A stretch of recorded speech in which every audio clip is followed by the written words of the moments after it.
Okay, welcome everyone to the Research Exchange today. I'm Brandy Nonnicki. I'm a postdoc here at Citrus and the Bonato Institute, where I also serve as Research and Development Manager. So today's speakers, both from a very young age, have been exploring applications of technology for social good. Ash Bhatt, at the age of 16, had sold a software company that built personalized mobile applications for high schools and school districts. His junior year of high school, he dropped out of school and co-founded One Student Body. At One Student Body, Ash built applications that were used in over a third of all US high schools, recruited and led the mobile engineering team, and assisted in raising millions of dollars in venture capital. Currently, Ash is focusing his time on projects around social impact. In 2017, he launched Robot Labs with his college roommate, Rowan, a company focused on tackling the spread of fake news and misinformation. And our other speaker, Rohan Fateh, at the age of 13, he had delved into the world of robotics when he first built his own pathfinding robot. In high school, he developed auto-tracking machine vision algorithms and was invited to national-level robotic competitions. In 2014, he conducted research at NASA Ames Research Center, focusing on nano-satellite data collection technology and positional satellite tracking. Since then, he has developed natural language processing algorithms for online social media platforms and perception algorithms for companies in the self-driving car industry. Now, Rohan applies state-of-the-art machine learning methods to prevent the spread of misinformation and fake news, along with his co-founder, Ash. So I'll invite Ash first to come up and speak. So please welcome our speakers. Awesome. Thank you.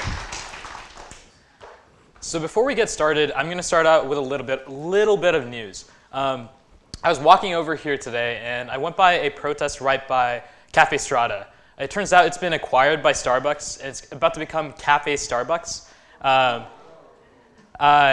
Pumpkin spice lattes, unicorn mochas, just a block away from campus. Just kidding. This is our beloved Cafe Strada. It's going to be just fine. This, my friends, is an example of fake news.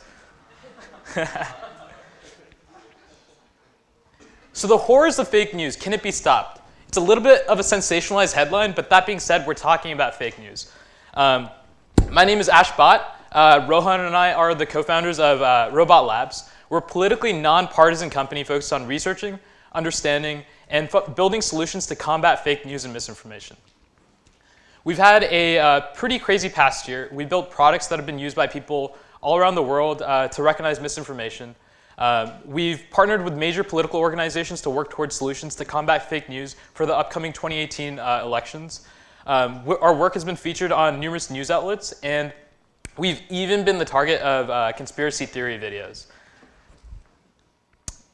Before we get started talking about the problems, let's jump into what fake news is. Fake news is a pretty interesting term that's come into being in the very recent years. In terms of relevancy and use in our common day lingo, this is a word that really started to get used in the last 3 years, especially with the advent of the 2016 elections. As you can see with Google Trends behind me here, we see this trend where out of the blue in 2016, fake news just jumps into becoming a word that's used all over the place. So what the heck does fake news mean? It's a recent word, so it's thrown around quite often. And everyone kind of knows what this word means. But that being said, there's no real shared definition, and a shared definition is incredibly important. Here, we at Robot Labs see fake news as very analogous to a viral infection in the sense that a single host can spread it to an entire population. And because of this, it's really important to understand what fake news is before we start thinking about how we diagnose, treat, and eventually prevent fake news from occurring. Just imagine a world where doctors looked and diagnosed people with diseases in the same way we diagnose fake news. It would be horrifying. We'd have no standardization, and if I went to a doctor and I was coughing, and a doctor was just making his predictions on my situation based on what he'd seen in the past, maybe he looks at me, maybe stares me up and down, and then gives me a diagnosis of something extreme and off, like Ebola. The classifications can be incredibly off if we don't have a very clear understanding for what these terms mean. And I don't have Ebola. This was an extended metaphor. But that being said, this definitely applies to fake news. And so definitions are incredibly important. So let's come together and give fake news a definition right now. So at Robot Labs, we have a framework that we use called CIA, which stands for Context, Intuition, and Abstraction. This is something we use to define these really abstract terms. So what the heck does fake news mean? Let's jump in and define this together. So as I was saying, we have a framework that we use at Robot Labs that we use to define these more abstract terms. And so it starts off with this thing called context. And what we do with context is we try to bring together the first word associations that come to mind when you hear the word fake news. So I'll take a couple comments from the audience, or a couple thoughts. What are things that you guys think of when you think of fake news? Just one or two. And then repeat what I say. Yeah, just one or two thoughts. Yeah. Misinformation. Perfect. And then, is there another? Yeah. Tweets by Trump. Cool. So let's jump in. Just for the sake of time, I've brought together a couple of these points. So factual inaccuracies, like you said, misinformation, stories that exaggerate the truth, content that's extremely politicized, unsubstantiated rumors that become widely spread, hoaxes, propaganda. These are the first things that come to mind when I think of fake news. And so the next step in this process is intuition. So this is where we collect data points that we instinctively recognize as fake news as we start trying to create a definition for this. So for the sake of time, I've compiled a few points here. And so these were recent stories that I saw as fake news. And these are things that range from conspiracy theories around an NFL lawyer who called the Super Bowl being rigged was found dead. There was and this was objectively false piece of news. There was a story about how the ACLU was complaining that Trump used the word America more than 80 times in his State of the Union. The ACLU came out and said, hey, we did not say this. And so that was another piece of fake news. There's exaggeration about a wealthy family being worth $500 trillion when the GDP of the US is actually less than that. There was a tweet of a photoshopped Obama awarding a Medal of Freedom to Harvey Weinstein. Again, this didn't happen. And then last but not least, one thing that I found pretty funny, a Greenpeace activist, there was a story about a Greenpeace activist that had his arm bitten off when he tried to hug a shark. I found this hilarious, but yeah, this also was not true. So now let's start pulling out some patterns from what we've just seen. This is the third step in our process, and as we start pulling out patterns, we're looking at different things from our context and intuition. So we have things like components of sensationalization and exaggeration, extreme political bias, factual inaccuracies that we see. When we look at the Greenpeace guy getting his arm bitten off, we see the story actually playing to our cynical side and existing just barely in the realm of possibility. That's something that I could see, some dude hugging a shark and getting his arm cut out or eaten off. And a lot of these stories are generally crazy claims that would actually be huge news stories if true. And a common thread between all of these is that there's an intent to mislead the consumers of the content that is being read. And so now that we have all of these things, let's start pulling out all the patterns and building a definition. So here's the definition that we created based on these different data points. Fake news, a noun that's defined as content that misleads its consumers with factual inaccuracies, extreme political bias, or sensationalization.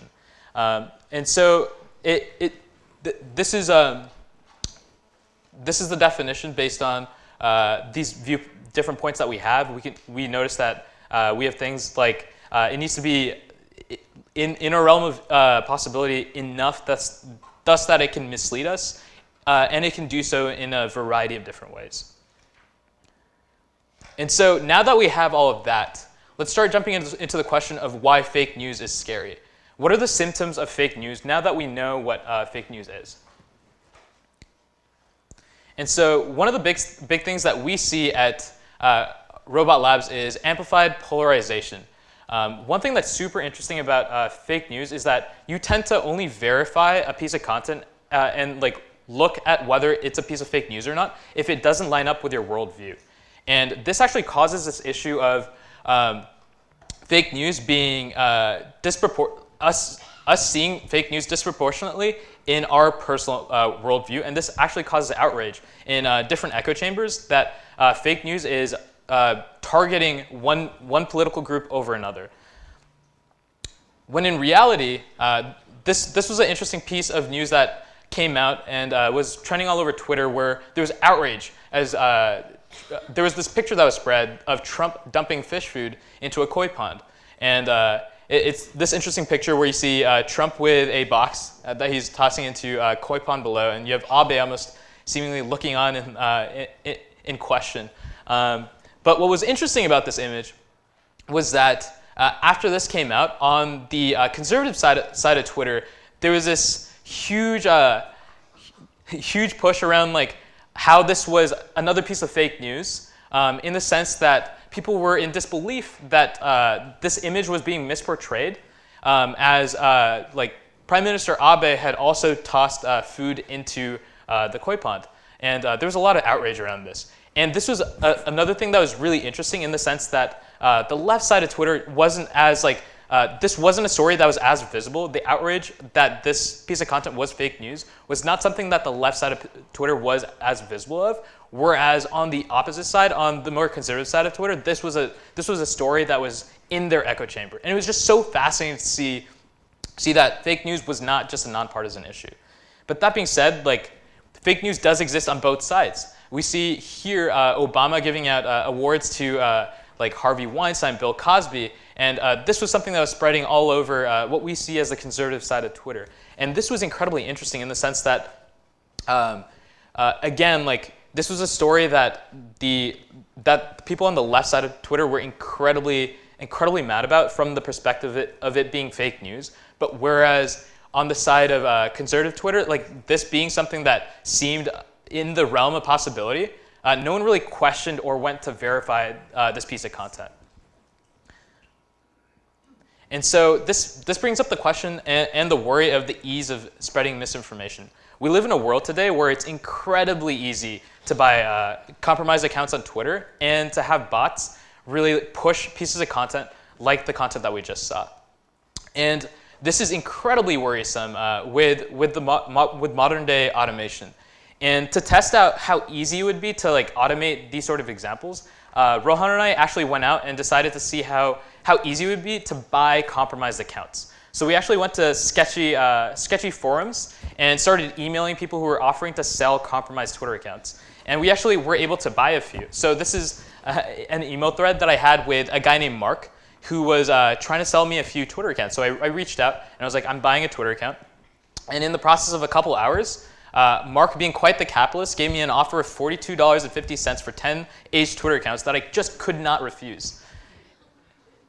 And very quickly, in the span of a couple hours, I had accounts like this. This is one of the accounts that we got, and we were looking through the content, and we realized that this was actually a real person. It was someone who was really into boy bands, someone that could have been in your high school math class. But today, this account is perfect to be automated and to be used to spread misinformation.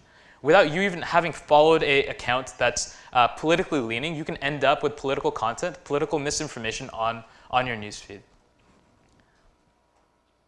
And more recently, we did an analysis of hashtag Memo Day. This was a Twitter hashtag that was spreading all around Twitter. And we actually noticed that when it came to a hashtag like that was incredibly politically polarized, like Memo Day, we noticed that about 70% of the tweets were being tweeted by accounts that had classified bot behavior. And this was incredibly interesting and worrisome. And for comparison, we also looked at another hashtag from that exact day, which was hashtag Groundhog Day, another hashtag that was being used all across Twitter. And we noticed that 86% of those tweets were actually posted by human beings. And so it's pretty interesting to see the dichotomy here, as some hashtags may even be promoted by these automated accounts with the intent of spreading misinformation. And so with these accounts pushing this content, we get into a sense of exploitation of our sense of trust. And this is incredibly interesting as we operate in this world with based on assumptions, based on the existing knowledge that we have about the world. And when it comes to trusting content, we tend to look for patterns in terms of what we choose to believe, whether it's a news organization with a brand name or account with a lot of followers or a piece of content that's getting shared by hundreds of people. There are certain patterns that we use to intuitively believe content that we see. And especially with the phenomenon over the past 3 years, our instincts are really changing around what we trust. And to show you an example of this, let's jump into this. So this is a piece of fake news that was being spread during the 2016 election. And for me, this is pretty terrifying in the sense that it comes from a domain that seems pretty legitimate. ABC News, I've definitely read content from there. There's around 70,000 views apparently on this site, a lot of comments, and it even references another news organization, being the Associated Press. What's really interesting is if this was something that you thought was in the realm of possibility, you probably would not go and try to double check this claim. And this is where it gets really interesting. This piece of content was actually promoted by abcnews.com.co, which is different from abcnews.com. And so if you weren't willing to look into the domain, this is easily a piece of content that could be misconstrued as real news for someone who thought, or for someone who didn't know any better. And where this also gets more interesting is on Twitter. We're seeing accounts like Mike Pence VP, which is actually not the account of Mike Pence, tweeting out things and getting crazy amounts of retweets. And when we actually start breaking down the actual retweets that he's getting, we're actually noticing that a majority of the tweets are actually bot behavior. And so all of a sudden we have a account that's impersonating someone, that's getting responses from people that think that this is actually the real Mike Pence. And it's also being promoted by bots. And so we started diving into this account when we saw at Mike Pence, and we found some more interesting things. In terms of impersonation, the account posts tweets as if it is like the vice president, and then it also promotes violence. And this is where fake news and misinformation gets really, really horrifying. It's not just people getting angry anymore, it's these accounts that are actually promoting violent actions. And to go more into that, like we talked about, people are feeling attacked, especially as a lot of this content it seems to be focused on whatever political leaning that you have. And outside of just anger and tensions boiling over, we're seeing real consequences of fake news. And here's an example of that. This is a recent story that came out in late January where a Michigan man actually called CNN and threatened the lives of news anchors. And this is where this is why at Robot Labs we see this as such a dire issue. The consequences are very, very serious, and they're getting past. It's no longer just a Twitter feud. All of a sudden there are lives at play, right? You read the content here, and it's really horrifying.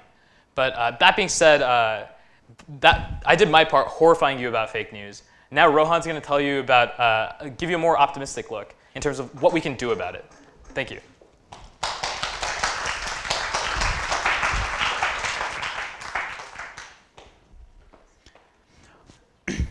Awesome. So what Ash really talked about was just how scary fake news can be.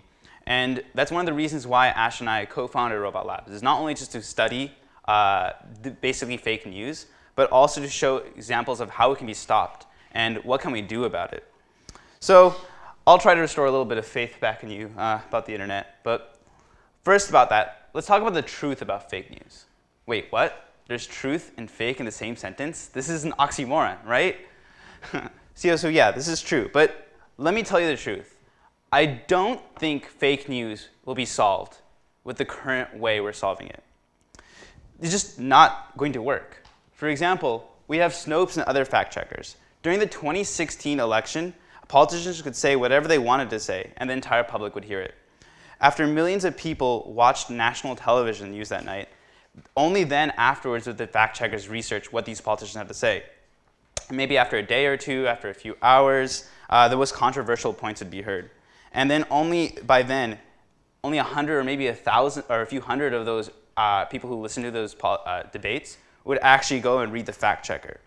And one of the worst things is that Snopes and other fact checkers are powered by humans, which essentially means that you can only validate the most controversial points. Some of the smaller points are going to get away. And this does absolutely nothing to combat viral trends on the internet, where pieces of content are being constantly shared and propagated through this entire news media network. So this is one of the issues. Like, fake news generates eyeballs. It's eye-popping. It's catchy. Clickbait. Snopes and fact checkers are not. They're essentially trying to generate the real news. And frankly, real news just isn't as exciting. And this is the game we play, and it's objectively a losing one.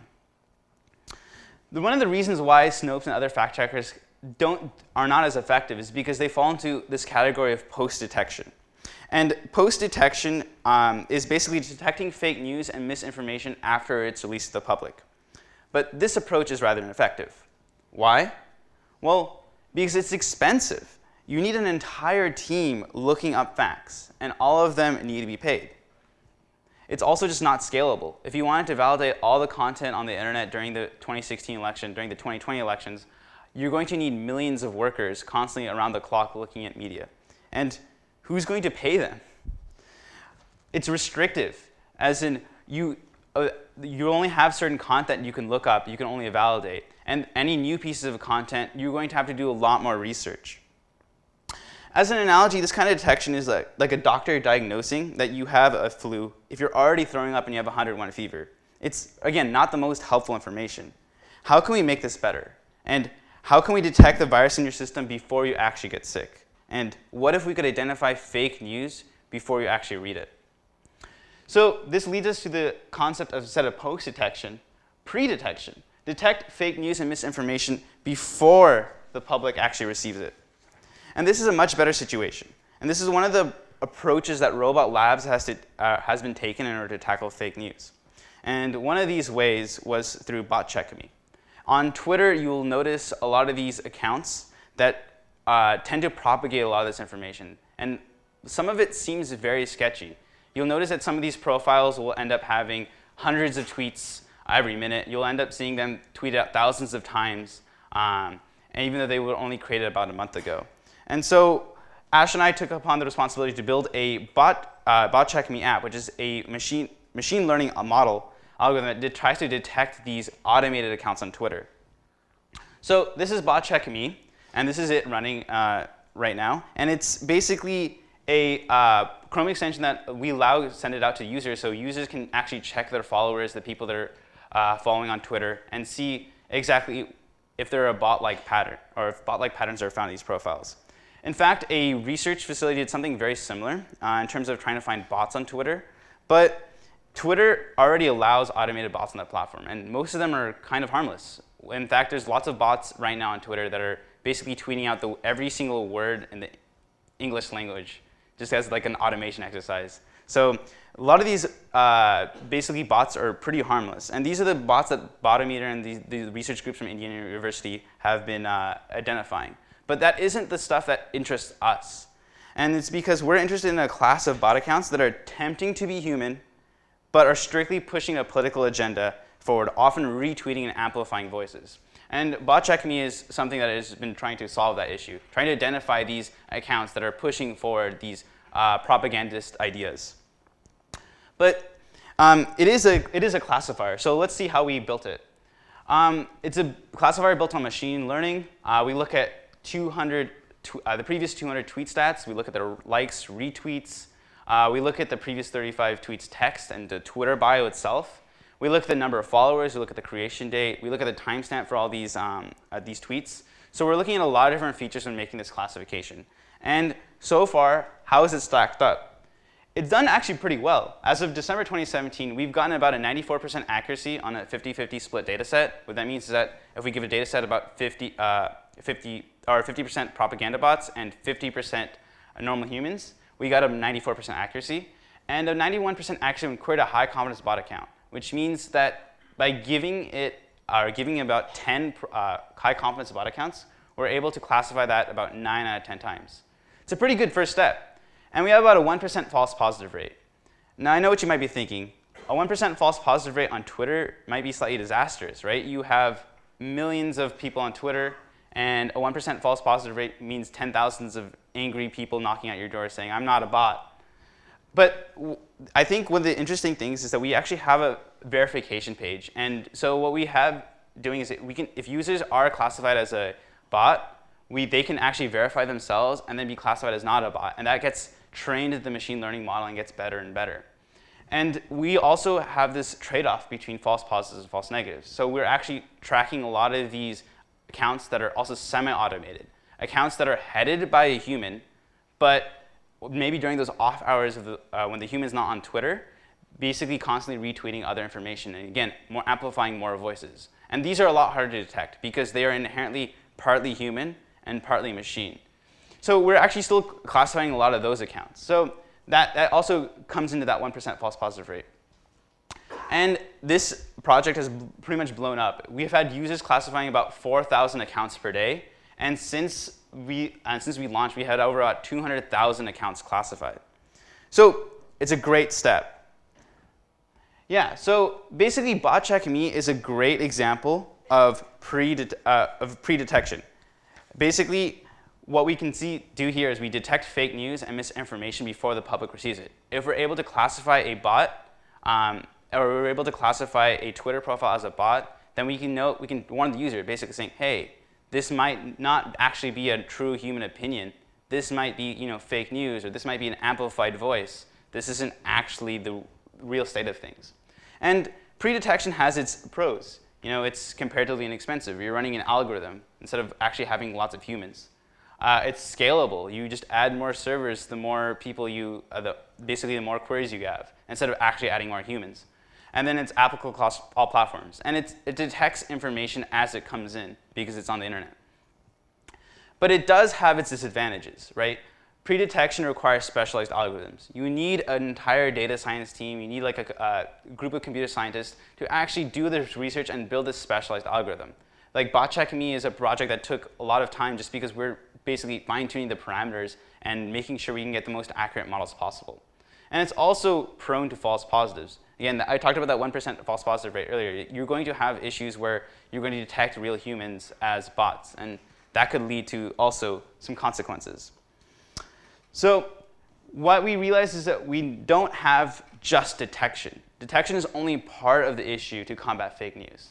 And at Robot Labs, we have a three-pronged approach. We have detection, we have treatment, which is basically how to educate the user when they're impacted with fake news or when they're exposed to fake news.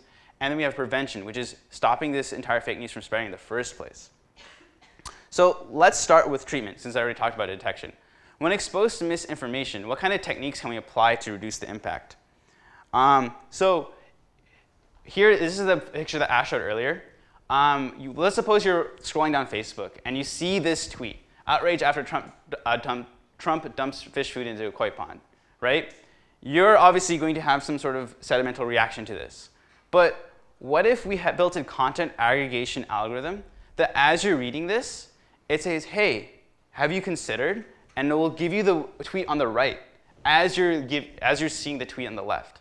And this is this content aggregation technique that could be very powerful because now you're no longer subject to misinformation that's only catered to one side, but you can also be subject to information that's on the other side. And you can get a more full picture, a better picture of the story.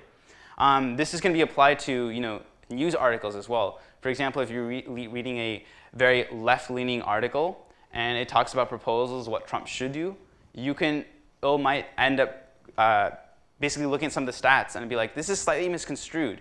Hey, have you considered this other fuller picture of the story? And this allows people to not necessarily get subjected to misinformation at one point of time. These are algorithms that basically we're working on right now. So treatment, when exposed to misinformation, what kind of techniques can we apply to reduce the impact?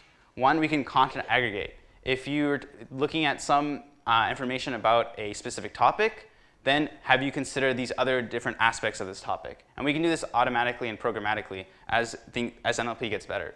We have different aspects of a topic, and again, just have you considered the other aspects of whatever you're reading? So now I'll move on to prevention.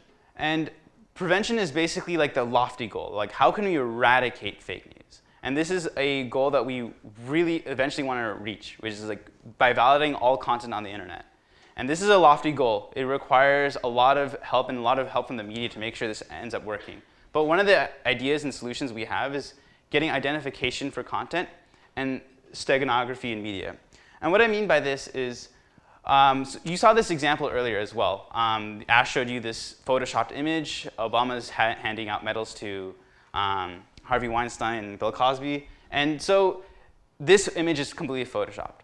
But if we were to basically, when every single time a media photo is released, if we were to add a filter with specific private keys, specific identification private keys in the actual photo, then when that content is sent out to the internet and someone tries to modify it, we would be able to actually tell internally with those identification private keys in the image that this content has been modified and it was originally from this XYZ source.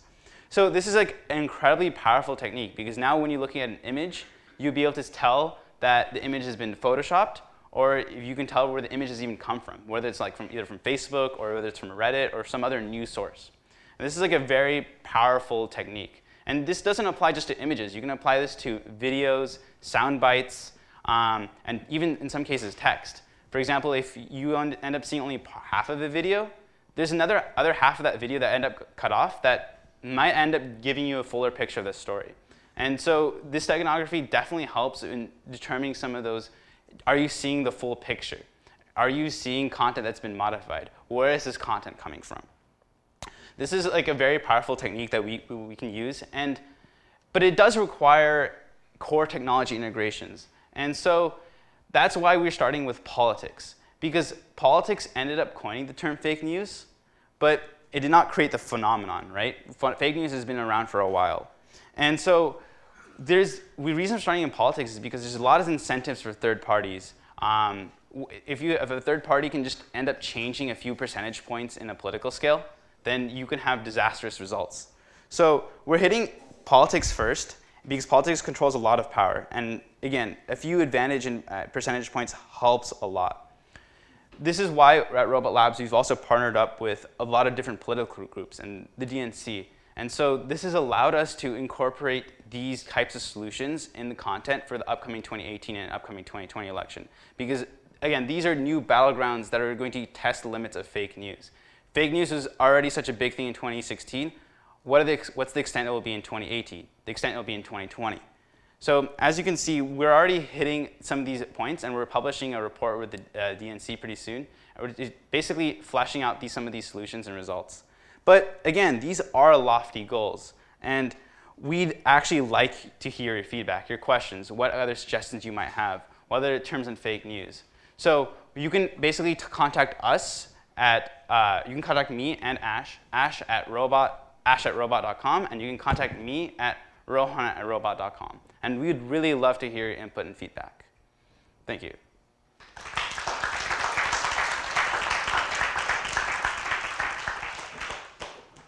Awesome. We'll start taking questions. There's students and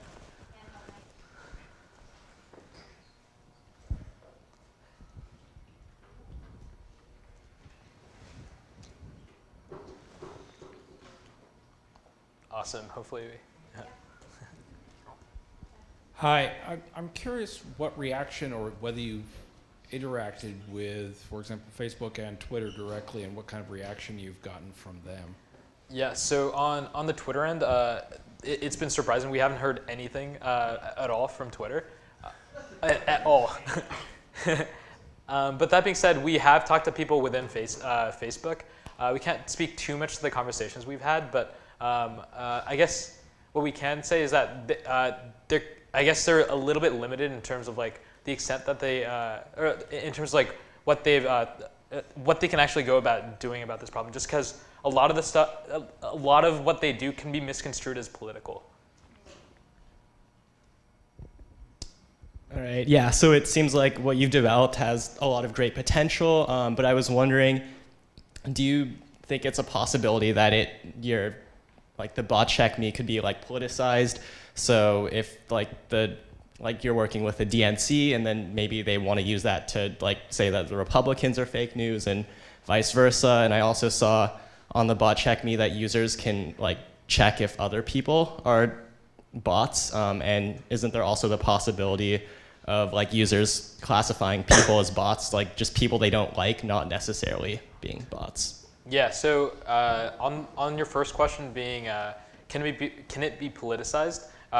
We're trying to work with both sides of the political spectrum. We're talking to campaigns of people running on the right as well as the left. This fake news is a nonpartisan issue, and we think that like it should not be limited to one party or another. That being said, some groups are more receptive than others to work being done in this space. And then the second question on BotCheckMe, we do allow users to give us back feedback in terms of like the responses, so they can hit disagree with all the different classifications that we make. But we take that through a filter as well. It's been pretty good about, we've been pretty good about improving the models and like being very aware of the content and feedback we're getting back. Yeah. Mm-hmm.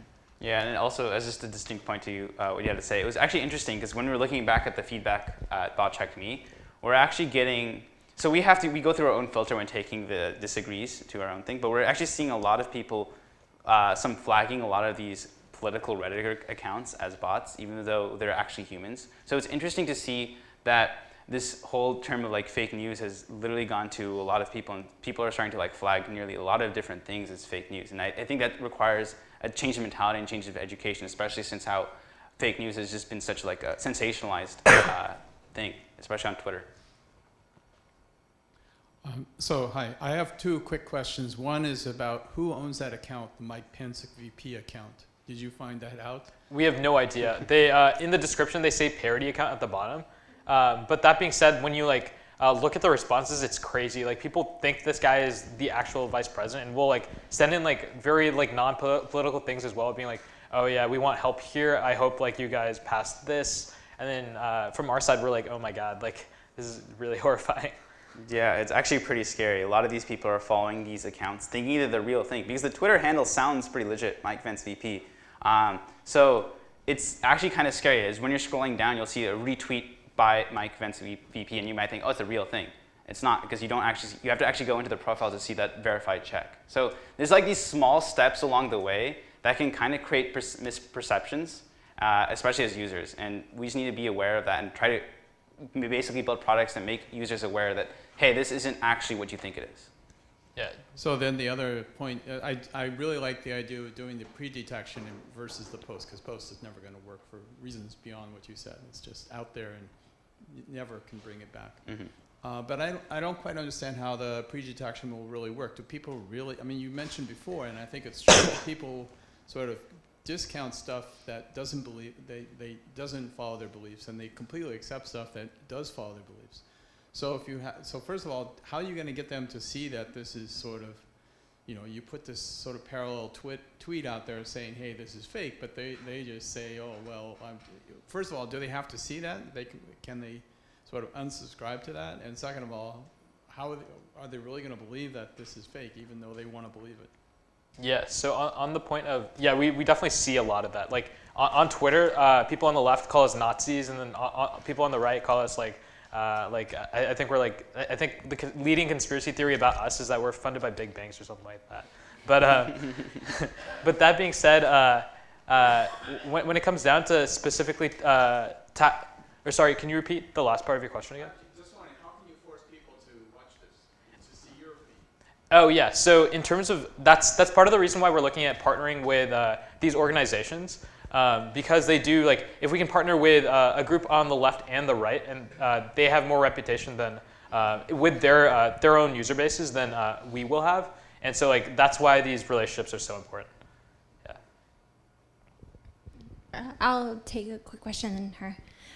So you gave sort of an immunological example of the spread of fake news, and I think in a way we're sort of treating the symptoms and not the cause by identifying the spread of fake news and bot accounts. Mm-hmm. So what do you think are some proactive ways that we can start to change the cause that's creating this enabling environment for the spread of fake news and its impact on our democracy?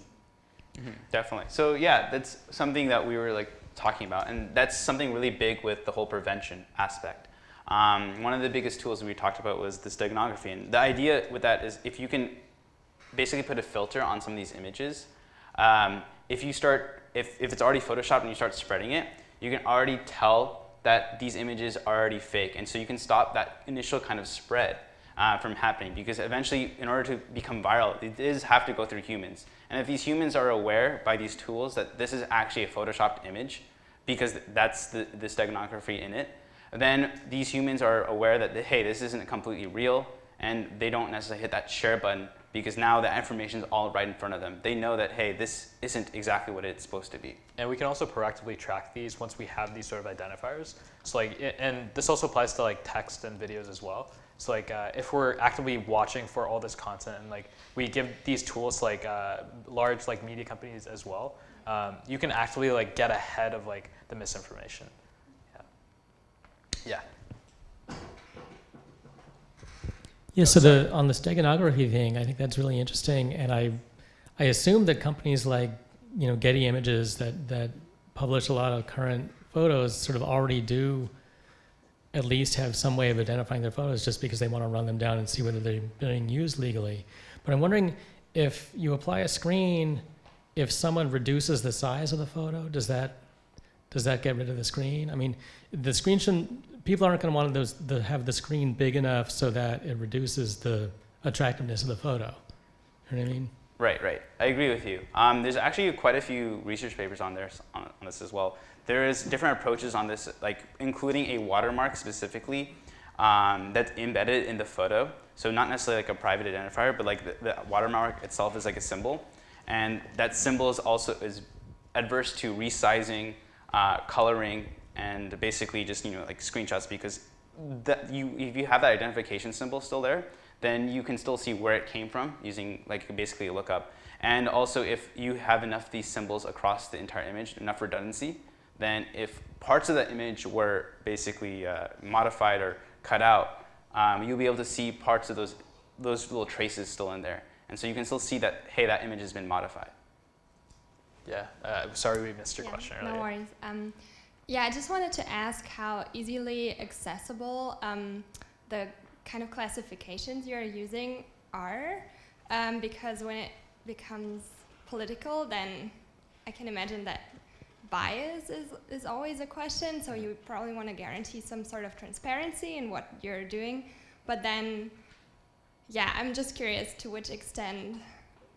Yeah, it's an interesting balance, right? Like, so like, I definitely hear you on the like political bias and like the worry around that. One thing that we've proactively done is like we open source a lot of our code, so like that people can see what and how we're going about doing a lot of things that we do. We also like we wrote a essay on our methodology, and so every time we get like someone on Twitter accusing us of being like biased, we're like, read this. So like things like that. But that being said, yeah, it is a big issue, and that's why it's so important to us to figure out how to balance ourselves and like make sure that we seem nonpartisan. Yep. Oh yeah. You have a medical model. What about the legal model? Some of this stuff is just out and out fraud. At what point do people start prosecuting for fraud, or has that just gone out the window with fake news proliferation? Yeah, this is definitely an area that we'd love to hear more from like the experts in the field. This is just like when it comes to like law, I guess that's one of our it's one of the areas that we haven't looked too much into, but I'm sure there's like an aspect of that that could definitely be put in play. Yeah.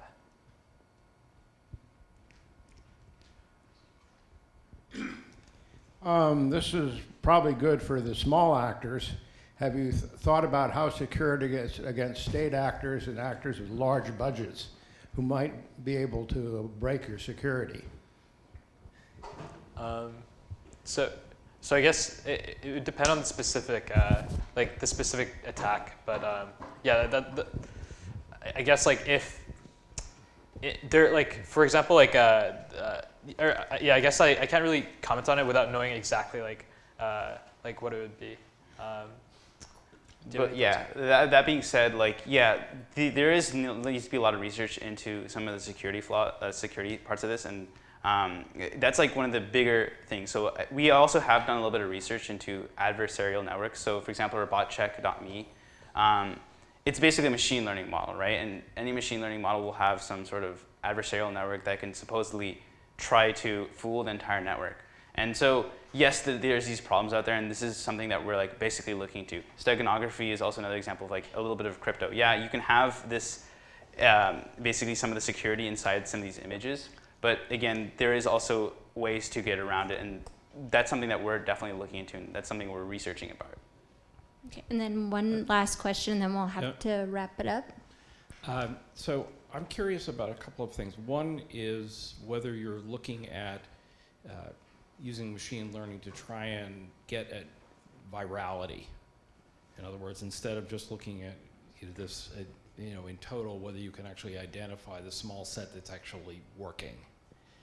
And also whether you've got any sense of scale. I mean, I know you're looking at Twitter, but I'm just sort of curious in terms of how many of these situations there are and whether there are any characteristics about them that seem to be common. Yeah, I guess that's one of our big next steps in terms of we have so much data now, so like we can start observing a lot more of these like more meta level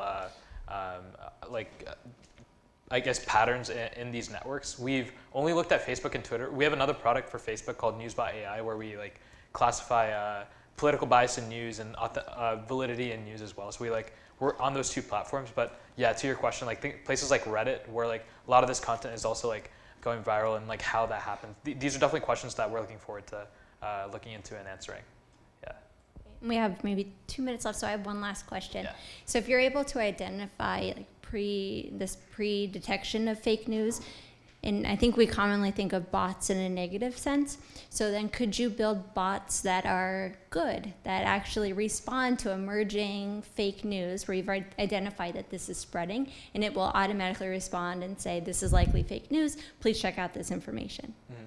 So interesting point on that. We've like started building a small developer community, and like I totally see something like that happening because even with BotCheck, we have a couple developers that are using our API to build bots that essentially like out other bots, which is a really interesting phenomenon of using like the same technology to protect, voices. Cyber warfare.